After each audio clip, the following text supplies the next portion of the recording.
I have, Sally is 40. She has muscle spasms in her legs when she lays down at night. She has insomnia. She wakes early in the morning. She's very afraid of wind when she wakes up first thing in the morning, and she tends to sneeze a lot. But once the day gets going, she's no longer sneezing. She gets a lot of cold sores and severe headaches every time she gets her menses. And every night with dinner, she gets incredibly bloated. She's fairly constipated. She only has a bowel movement every couple of days, 2 to 3 days. But when I asked her, she said her bowels were fine. She did not think she was constipated. She doesn't have the sensation of being constipated. And they're not particularly dry. Her pulse is deep and wiry, and her coat on her tongue is dry yellow. So first I just want to write here on the board her symptoms. While a lot of this sounds right away like a spleen and a liver disharmony, we can't simply say that we need to supplement the liver or reduce the liver. We can't just say we need sour because sour enters the liver.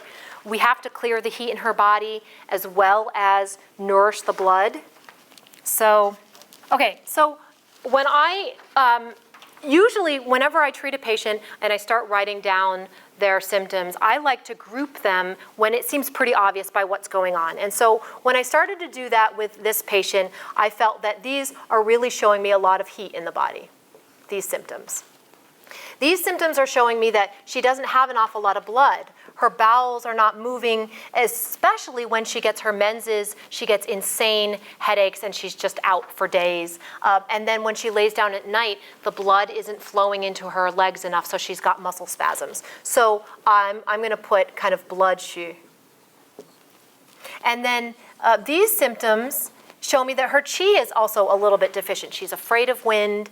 She sneezes first thing in the morning. But as we start to approach noon, when the yang is growing, a lot of these qi deficient, and I'll stand over here so you guys can see, a lot of the qi deficient symptoms get better. At night, she gets terrible bloating. Okay, so let's say we're thinking from an action and indication perspective. And we decide, we want to clear heat. Well, herbs that make sense, I might decide, Baimalgun, Digupi, Churchill, Germul.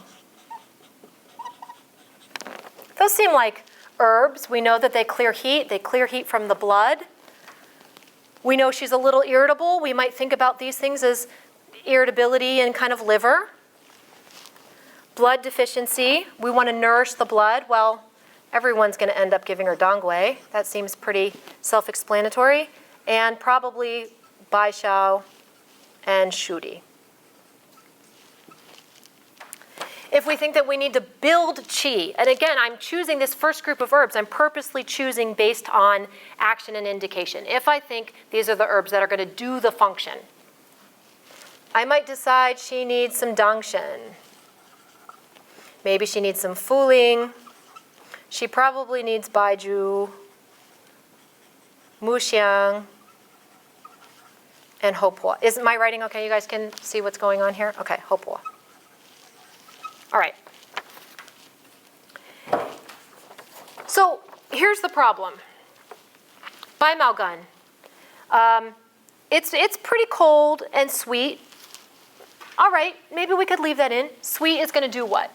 Sweet is going to build, it's going to slow, and it's going to harmonize. So it's going to clear some of the heat, but it's also going to nourish a little bit. It's going to build.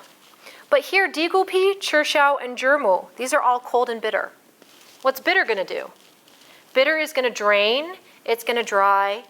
This person doesn't have a lot of extra yin. She's already pretty irritable. She already, as soon as the blood is moving for the menses, she's already ending up with a lot of deficient blood symptoms. So in this situation, these herbs, cold and bitter, I definitely would not want those if I'm looking from a flavor and nature perspective.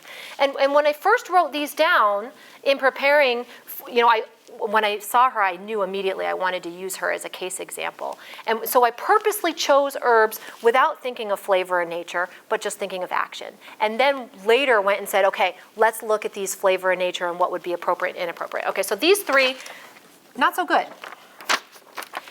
Dangui is warm and acrid. Baishao is sour and cool.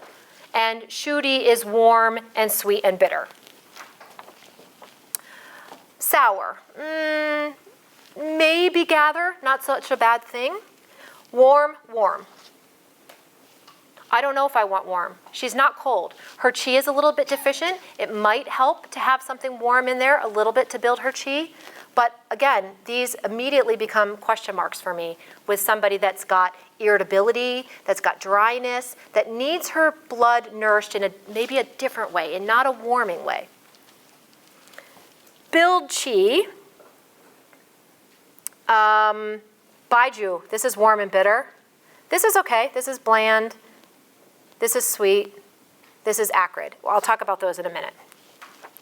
So then what I did is I wrote down herbs from a flavor and nature perspective. And I specifically thought she has heat.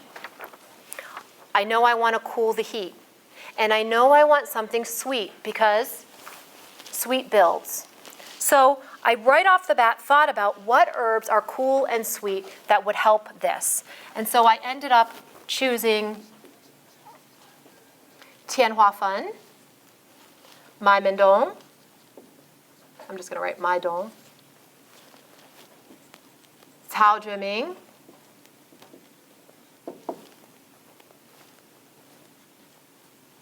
I also chose Bohe and Chaihu because they're cool and acrid, and I thought they might help vent a little bit of the heat. Oh, Chaihu, sorry.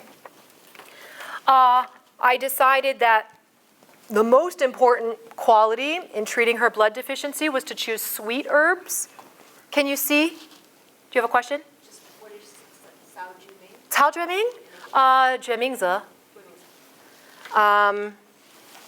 So here I purposely chose Huangjing.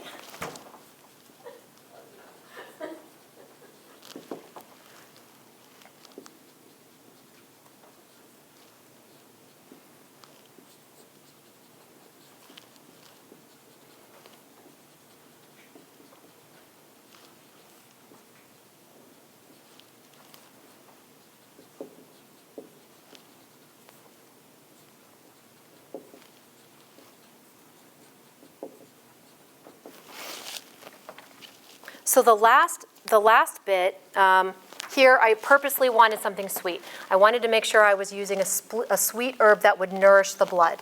And then here, because I know that one of her she said her biggest problem is every night after she eats, she ends up getting so bloated she looks like she's pregnant. So that tells me I need an acrid herb. I need some fragrant things that are going to help move there. And I want maybe warm and acrid to help the body a little bit, but I can't be too warm or I'm going to make her worse.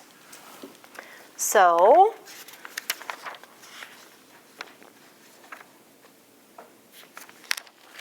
once I wrote these, then I can go back and look at what did I write. And can you guys see here with the chair? What did I write? And do I want to cross things off? Here, Shengdi or Shudi might be a good choice for somebody that has heat and I want to clear the blood. But if you look at Shengdi or Shudi in the pharmacy, it sticks to everything. I mean, I have to bang it out of the jars in our pharmacy. So for somebody that's already having a hard time digesting, it's the last thing that I want to give is something so sticky. So I wouldn't have used that. Again, here, I want herbs that are going to sort of enliven the spleen, so I've chosen acrid things. I have a lot of warm herbs here, and I've already said that that's problematic. I have a lot of acrid herbs. Again, that's problematic. I don't want to make things move too much, and I don't want to warm her up too much since she's irritable. She's got, if you look at, is she probably deficient, which is causing the lack of blood, which is causing the heat? Absolutely. But she has more heat symptoms than she has weak spleen symptoms. She doesn't have diarrhea, she doesn't have a lot of cold, a lot of weakness per se. So the most important thing is I need to make this patient feel better. She's pretty angry and grouchy, and every time her menses comes, I mean, she could be divorced because of her behavior over the week, right? So the first thing is I need to clear enough heat in the body without drying her out and make her feel better. So what I decided to do is I didn't like the idea of baiju because baiju is bitter and warm and it can also be a little bit drying. I decided to cross that out. Note that here I have dangshen in both examples. Here I chose boha and chaihu again to sort of vent the heat. They're cool and acrid, so they're going to get things to move a little bit, but they're cool, so they're going to help her a little bit. Huangqi, oh, that immediately gets crossed off the list. Huangqi is one of those herbs that some people can handle it. I think we're going to talk a little bit later about herb preparation. Huangqi tends to make people pretty irritable and grouchy, and I know that right off the bat. So even though from a flavor and nature perspective, I thought, well, what makes sense? I write Huangqi. Later, I cross it off. So I've purposely avoided anything too hot or acrid. I've purposely avoided cold or bitter. I've purposely chosen cool and sweet. Here I have Mai Mendong and Tianhua Fan. These are going to be sweet. They're going to nourish the yin a little bit. But sweet can be slow. It can even be a little cloying, a little kind of sticky. And so by having boha and chaihu here, that's going to help them from being too undigestible. And again, more importantly to point out is the digupi, the churshao, the zhimu are cold and bitter. I don't want that. So even from an action and indications perspective, it seems like it would be appropriate. I think that this would actually make somebody maybe worse in this situation. Huangjing, I would have to see how she feels on this. This is also a prepared herb. It's a little bit dark. It's not quite as sticky as shengdi and shudi, but if her bloating is not improved with muxiang and hopo, then I probably want to remove the huangjing because it might be this is causing it a difficulty in digestion. Here, I purposely chose baizaren because it's a little even sort of oily. The same thing with taojiming. It's great for moistening the bowels because it has that oily quality that's going to go in there. And then the zhishi and the muxiang and the hopo are just enough to create a little bit of movement. So the reason why I just wanted to point that out is, again, if I write a formula from actions and indications, I may not, even without realizing it, include herbs that might make my patient worse. And after she takes this formula, if she's not better, I can immediately, instead of thinking, oh, what's the herb that didn't do its action, I can immediately think, it's too sticky. She's still getting bloated. She's starting to feel full. That the formula is too sweet. I know immediately I need to remove sweet herbs, or maybe I need to add a bitter herb, or something like chunpi or something like that. So I think ahead of time with flavor and nature, and then after the fact with her results, I know how to modify it more with flavor and nature.